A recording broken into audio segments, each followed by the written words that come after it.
Okay, wonderful. Thank you, Deanna, for the introduction. And thank you to ARISC, of course, for the opportunity to give the presentation and the opportunity to work on this project. And of course, I'll extend that thank you from Alex as well. He, of course, really wanted to be here today, but as Deanna mentioned, has fallen ill. So unfortunately, can't be here for the presentation, but I'm sure he would want you all to know that he's also very thankful and was happy to work on the project as well. Let me share my screen here. Okay, and you all are able to see this, I hope. Yes, wonderful. So as Deanna mentioned, the kind of title to our project is a cultural exhibition space of Zinobiani. Very straight to the point, of course. So with the Collaborative Heritage Management Fellowship, our hope was to create this space in the village of Zinobiani to, as the title suggests, present the local culture, history, and traditions in one location there. And then a little bit of background for this project. So Zinobiani is a village in the east of Georgia in the region of Kakheti, and it's near, if you're familiar with the local geography, it's near Kwareli, and it's a village of only about 200 residents, roughly. That's an approximate number, we're not sure exactly. And of these 200 inhabitants, originally, all of them were Udi, and so Udis are an ethnic group originally from this area, and I hope you can see my mouse, but this area of Azerbaijan, and traditionally, or in the past, this area was known as Caucasian Albania, which of course is also confusing. It has no relation to the Albania in Europe, near Greece. Hence, we always emphasize Caucasian Albania. But Udis were, I guess I could use the word indigenous to this area of Azerbaijan. So here on the map, we can see Vartashen, or today it's known as Oghuz, Ishlag, and then here in the corner, we also have Nij. And actually, I'll point out that this small map that we have here was actually something we were able to have made with funds from the grant that we received from ARISC. So this is actually a poster that we'll have hung in the cultural exhibition space, but it documents the migration of Udis from, in this period, largely from Vartashen to what is now Zinobiani. And this occurred just about 100 years ago, actually. So this year, we actually celebrated the 100th anniversary of Zinobiani. And to provide a little more historical background, Udis from this area of Azerbaijan, as I mentioned, they migrated to Zinobiani, or what is now Zinobiani, 100 years ago. And this was largely due to, at the time, it was understood as prosecution or prejudice from the Azeri government. There was a lot of misunderstanding about Udis in the area, and there was a lot of tension at this time between ethnic Azeris and Armenians, and many of the Udis were thought to be Armenians because they are also Christian. And so many of them, because they did not feel safe, left to what is now Zinobiani. So in this 100-year period, of course, the Udi population of Zinobiani has assimilated a lot into Georgian culture. As I mentioned, they are also Christian. So unlike other minority ethnic groups in Georgia, Udis were largely able to, in this area, Zinobiani, they were able to kind of blend in with Georgians. That's not to say that they didn't also face challenges due to being different ethnically and because of different culture, traditions, things like that. But intermarriage was common Many of the families we worked with in this project are half Georgian, half Udi. As a result, today, really everyone in the town speaks Georgian as a first language. Older generations tend to know the Udi language. However, most young people, I would say even people like around my age in their 20s and younger, largely do not know the Udi language. They might know a few words, some phrases, but they can't use it. They can't use it in an effective way. As a result, there's a lot of fear of forgetting their unique culture, traditions, the language, of course, which really brought this fear is something that's talked about a lot in the village, and so it was brought to mine and Alexander's attention, and so that brought us to wanting to put together this project to create a space where people in the village of Zinobiani can engage with that unique culture, with their traditions and history. And so aside from wanting to put together this space, really something that we wanted to emphasize in this project is also physical history and memory in that sense. So we largely, and I'll get into this with the next slide, but the kind of main part of this project was scanning historical photos. So something we really wanted to emphasize was kind of the fact that history is really like our everyday life, things like this. It's not only what is written in history books, and this is very true for people in Zinobiani, where, of course, their local history isn't really written anywhere. So it's really up to them to be like involved and to engage in that history if it is to kind of carry on and survive or be sustainable in that sense.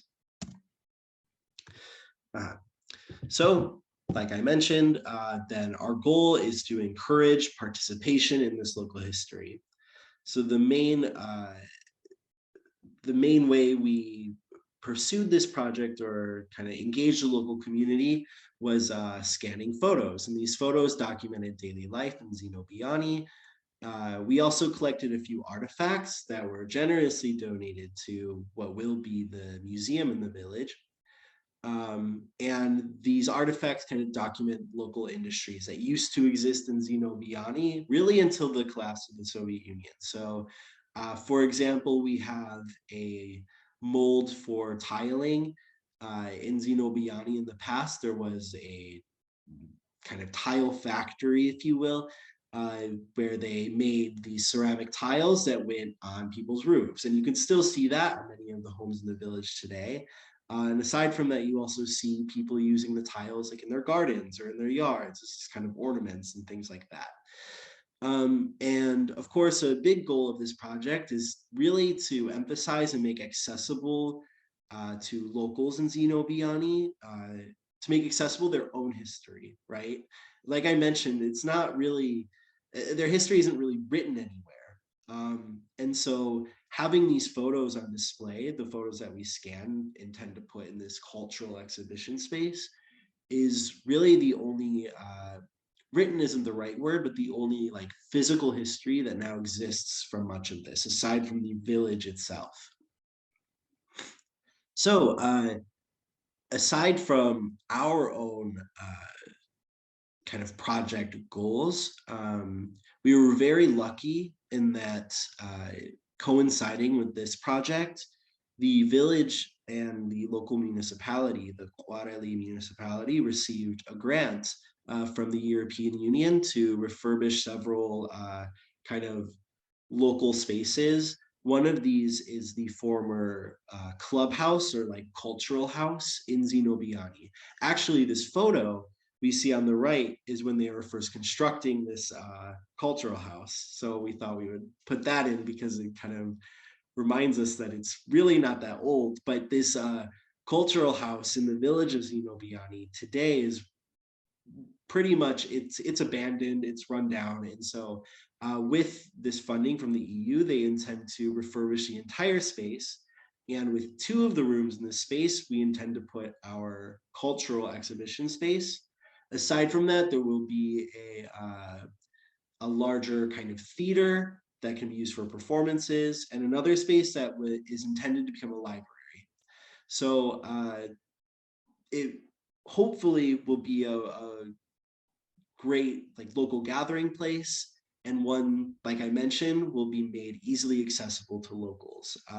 So they'll be able to engage with their local history kind of on a almost daily basis, which is really great. So aside from that, one of our goals was to put together this space, of course. So with project funding, we were also able to have like display cases made for the artifacts. We bought not shelving, the best word I could think of was like tracks to hang these photos. So out of all the ones we scanned, we kind of selected ones that are particularly interesting, ones that highlight different aspects of the history, and we intend to have those displayed. We also purchased technology like a laptop, a scanner, and with this, we saved all of the scanned photos, and then they can hopefully be kept there for forever, hopefully, right? So those were other ways we intend to kind of preserve the local history and demonstrate it as well. Aside from that, our methodology here in collecting the photos was just simply engaging with local families. So in all, over the course of the past 3 months, we worked with 12 families. We scanned over 250 photos. And this was actually a really great process because we didn't actually require anyone to donate their photos, so we could respect their belongings.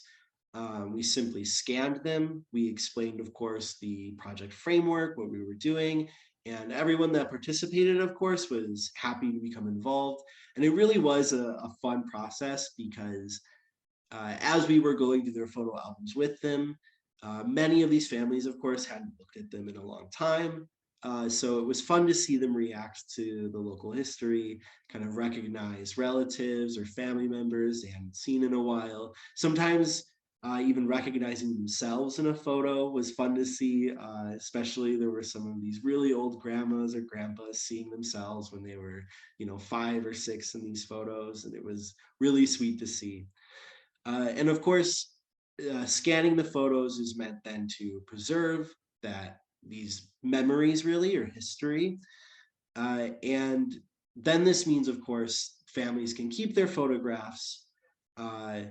We don't have to take them, which is really great. And although a lot of the families, they keep these photographs and really they are a prized possession. That being said, they're simply kept in photo albums that, are just as easily at risk of being lost or simply being exposed to like wear and tear over time. So now that we have many of these photos scanned and saved on a computer, hopefully that means they'll be kept much safer. And if anything happens, these photos can survive or, will outlast kind of these physical photographs. Like I mentioned before, we also have a few artifacts that we intend to put on display. So there were some tiles, there was some ceramics as well. There was a ceramics kind of, again, in Georgian, they would say factory. That conjures images of like a massive factory, right? But I think more like a ceramics workshop had existed in the village as well. So we collected some ceramics too. And as I mentioned, we have that technology now. And what's also nice is this computer and scanner we plan to keep in the exhibition space. So in the future, if any other families, after engaging with the museum, decide that they would also like to have their photographs shared, they can do that. They can bring their photographs in, have them scanned, they'll be documented and kept in a more secure way. And then there's also the case where also people who buy property in the village, something anecdotally that we heard a lot when speaking with families was they had heard of people buying property in the village. Some of these houses may not be cleared out, and people find, strangers' photo albums and simply throw them away because they don't know what to do with them. So in the future, if this is to occur, they can always take these photo albums belonging to strangers, really, someone who has completely left the village or maybe even passed, but left their belongings behind. They can be also donated.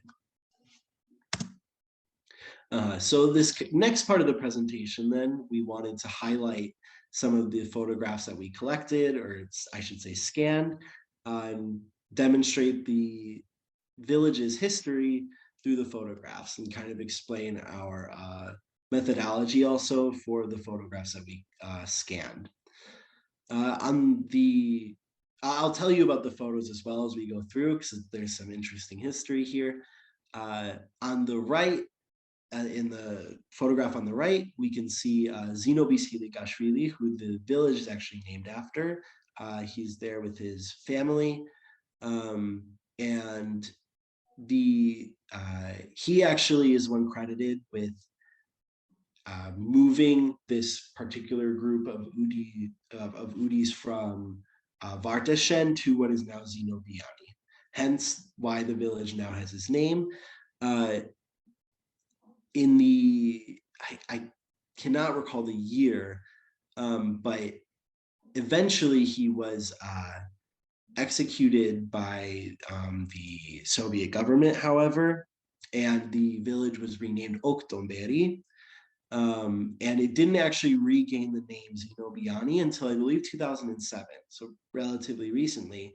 And an interesting note was that on a lot of photographs that we saw, the name of the village, of course, was referred to as either Oktomberi. Some people also had written Zinobiani. So even in this large period of time, people were still going between calling it Oktomberi or Zinobiani, which I thought was pretty interesting. On the left, we actually have a photo from Vartashen. So this was taken in Azerbaijan. So these are Udis.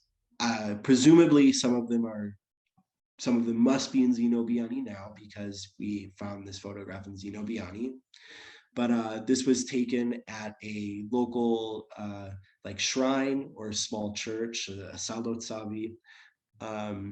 Yeah, it's really just a very cool find in that it's from Vartashen. Again, many of these photos, we don't really know the year they were taken unless someone had written it down. We can give like a best guess. This one, I am not sure what year it would have been, but we can presume it's relatively old since it was taken in Vartashen. So another thing we did was we kind of grouped together photos based on kind of large overriding categories, right? One of these categories in which we present the photos is kind of industries, right? So work that had existed in Zinobiani up until really the modern day or the collapse of the Soviet Union. On the left, we can see what used to be the kind of ceramics or like tile factory. So here they're making the tiles that will go on roofs in the village and presumably surrounding villages as well. But this had existed in Zinobiani. Today, the structure of this actually still remains, but of course it is abandoned. On the right, we also see them working with silk. So Zinobiani used to have a reputation also for having these silk works, making silk tapestries, which today, of course, no longer exists. People aren't working with silk there anymore, but it was something the village had been known for. So this was also an interesting photo to collect. And it captures a rare process, really them going through the silk here. So we really enjoyed that photo too. Here, so another one of our categories would be kind of holidays or traditions. On the left here, we actually see an Udi wedding ceremony. This is actually in Zinobiani. And they have this tradition of tying this sash or like band around the groom's arm, and then they perform a traditional dance. And then on the right here, we have what looks like a Christmas or New Year celebration. So you can see here really this history of assimilation. Um, Although some can say that like the chocha and this dress is kind of a trans-Caucasus tradition. Um, this was also taken in Georgia, so we can assume that there's been, some adoption of Georgian traditions, culture, things like that. I also think it's just an interesting photo because we have, like a Santa in the background. There's this juxtaposition of kind of tradition, like old and new traditions.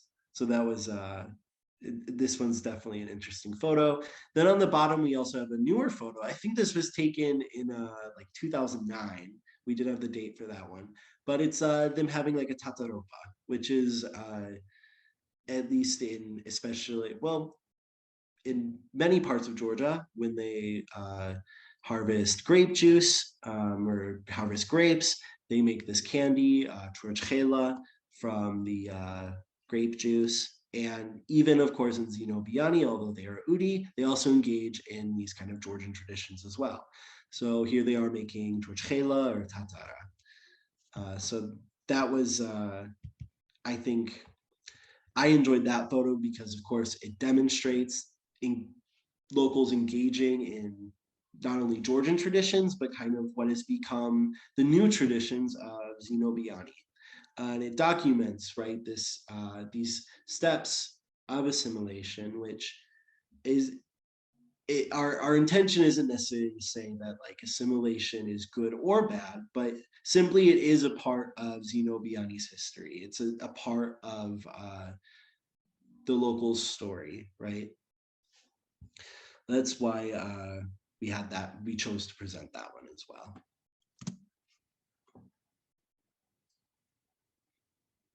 So another category that we have here was school. So many people had lots and lots of photos from the local school. There was a kindergarten and a grade school, both of which are still standing today. However, if we look in this photograph, in the left top corner, you can see the base of this huge oak tree. In other photos, we can see it more clearly. However, in recent years, it had died. And not only that, but then it was later hit by a car and it toppled over. So this kind of former monument in the village, this massive oak tree, is no longer there. But with many of these photos, we have it captured. And so people can remember that monument, really. And this was an enjoyable photo just to see also the kindergarteners having like their meal, having their lunch outside. It's possible too, that people might recognize a grandparent or something like that in the photo. So that's always a fun reason to include it. This other photo here was one of my favorite from all the photos we collected, actually. So it's documenting a labor lesson, as that's how I would translate it from Georgian, at least. So the students presumably were taken outside for their labor lesson and are kind of tilling the field. I thought this was particularly interesting just as an American or as a foreigner to see this kind of, I suppose, lesson in school. I really enjoy too kind of how the teacher here is pointing out, where they need to work harder, the spot where they need to dig. So I just thought this one was kind of humorous or kind of fun. Then finally, we have this photo here. So another thing similar to the oak tree, something that these photos document are changes to the physical space of the village. It's not a very large village, of course. It's really only like 2 long streets. But that being said, a lot has changed physically. And that physical space really informs so much of the history. One of the things that changed were these springs that used to exist on each corner of the village. So there are like 4 main intersections of the village, and there would have been one of these springs at each one. Nowadays, these springs are no longer there, We only received kind of anecdotal reasons why they are not there anymore, but I can't give a clear reason why they were removed. But it also emphasizes the kind of changing dynamic of villages, not only in Zinobiani or Gachati, but really all of Georgia, like this change of allocation of resources or just physical space of the villages. There used to be, resources like these springs, or many people in Zinobiani would say that like the electricity, during this period, years and years ago, was more consistent, likely because they had more industries there, right? So there was reason to have more reliable electricity and things like that. So another thing these photos do is document ways in which, yeah, the village changed physically, and how people also reacted to like these physical changes or the resources that were available and then were no longer available in the village too. So kind of to conclude and summarize, finishing up the project, we had all of those photos scanned, archived. We had a selection of photos printed that we intend to put on display. We also had secondary materials created, kind of secondary resources. So we had a booklet printed that is generally about Zinobiani and Udis from Varta Shen. So that it contains information about like local culture, traditions, so on. We had posters also made that will be hung, will be framed and hung in the space. So there's one poster that displays the Udi script, along with, in Georgian, it describes the Udi language, the history, and so on. It displays the script next to Georgian script and Latin script, so visitors can look and compare. We also have these maps made, like the one in the PowerPoint that you saw. That one documented the route of migration of Udis from Bartashen to Zinobiani.